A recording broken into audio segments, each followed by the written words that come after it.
তুমি কি ভিড়ের মধ্যে থেকেও নিজেকে খুব একা বোধ করো? তোমার কি মনে হয় সবাই আছে অথচ তোমার মনের কথা শোনার মতো কেউ নেই? তোমার কি এটা মনে হয় যে সবই তো আছে, সবাই তো আছে, অথচ তোমার মনের কথা শোনার মতো কেউ নেই?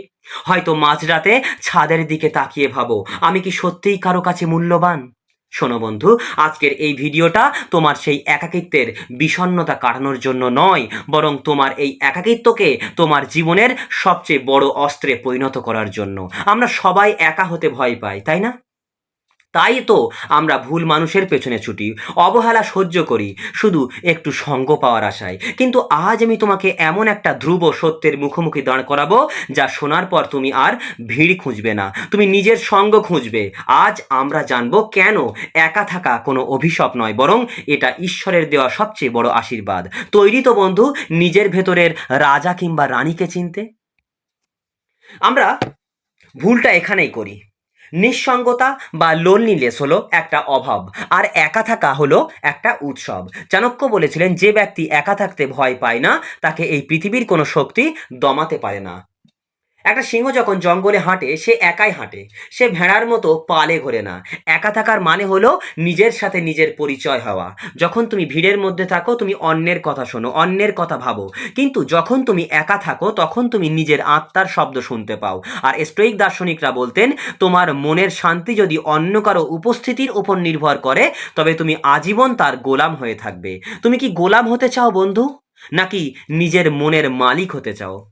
জীবনটা তোমার, তাই সিদ্ধান্তটা তোমাকেই নিতে হবে। খেয়াল করে দেখো তো, তুমি যখন কারো ওপর খুব বেশি নির্ভরশীল হয়ে পড়ো, তখনই সে তোমাকে অবহেলা করার সুযোগ পায়। তুমি ভাবছো, সে ও মেসেজ করলে আমার দিনটা ভালো যাবে, ও মেসেজ না করলে আমার দিনটা ভালো যাবে না। আর এখানেই তুমি হেরে যাচ্ছ। যখন তুমি একা থাকতে অভ্যস্ত হয়ে যাবে, তখন মানুষের অবহেলা তোমাকে আর ছুঁতে পারবে না, কারণ তোমার খুশির চাবিকাঠি এখন আর অন্য কারো পকেটে নেই, ওটা তোমার নিজের হাতে। ডার্ক সাইকোলজি বলে, মানুষ যখন দেখে তুমি তাকে ছাড়াও খুব শান্তিতে আছো, তখন সে অদ্ভুতভাবে তোমার প্রতি আকৃষ্ট হয়। তোমার এই একা থাকার তেজ মানুষকে তোমার পেছনে ছুটতে বাধ্য করাবে। পৃথিবীর যত বড় বড় মনীষী, বিজ্ঞানী বা দার্শনিক, তারা সবাই একাকিত্বকে বেছে নিয়েছিলেন। কেন জানো? কারণ কোলাহলের মধ্যে কোনো মহান সৃষ্টি হয় না।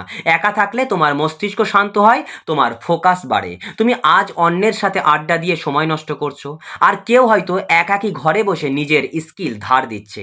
2 বছর পর তুমি সেখানেই পড়ে থাকবে, আর সে সাফল্যের শিখরে পৌঁছে যাবে।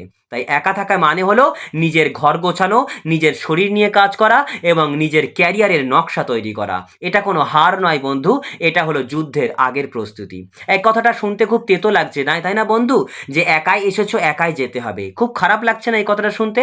কিন্তু এটাই জীবনের ধ্রুব সত্য। তোমার বাবা, মা, বন্ধু, বান্ধব, ভালোবাসার মানুষ, সবাই তোমার জীবনের ট্রেনের সহযাত্রী মাত্র। কেউ মাঝপথে নামবে, কেউ শেষ স্টেশনে নামবে, কেউ মাঝপথে ছেড়ে চলে যাবে। কিন্তু চালকের আসনে তুমি একাই ছিলে, একাই থাকবে। তাহলে কেন অন্যের সস্তা সঙ্গ পাওয়ার জন্য নিজের আত্মসম্মান বিলিয়ে দিচ্ছ? কেন কারো অবহেলায় নিজের রাতগুলোকে নষ্ট করছো? কেন করছো এটা? একা থাকতে শেখা মানে হলো নিজেকে ভালোবাসা। যেদিন তুমি নিজের সাথে কফি খেতে শিখবে, যেদিন তুমি নিজের সাথে নিজে হাসতে শিখবে, যেদিন নিজের হাতটা নিজে আঁকড়ে ধরতে পারবে, যেদিন নিজের সঙ্গে নিজে বন্ধুত্ব করতে পারবে, নিজের সাথে নিজে পার্কে হাঁটতে শিখবে, সেদিন তুমি বুঝবে যে তোমার নিজের সঙ্গই পৃথিবীর শ্রেষ্ঠ সঙ্গ। বন্ধু, আজকের পর থেকে আর কারো মেসেজের জন্য অপেক্ষা করো না, কারো অবহেলায় বালিশ ভেজানো বন্ধ করো। আজ থেকে আয়নার সামনে দাঁড়িয়ে নিজের চোখে চোখ রেখে বলো, আমি একাই 100। ভিড় তোমাকে পরিচয় দিতে পারে, কিন্তু একাকিত্ব তোমাকে ব্যক্তিত্ব দেয়, পার্সোনালিটি দেয়। নিজেকে এতটাই শক্তিশালী করো যেন পৃথিবীর বা মানুষ তোমার পাশে বসার জন্য ছটফট করে, তোমার কাছে আসার জন্য ছটফট করে, আর তুমি নিজের একাকিত্ব উপভোগ করতে ব্যস্ত থাকো। তাই ভিডিওটা যদি তোমার মনের অন্ধকার দূর করে থাকে, তবে কমেন্টে বুক ফুলিয়ে লিখে যাও, আমি আমার নিজের সেরা সঙ্গী। কি লিখবে?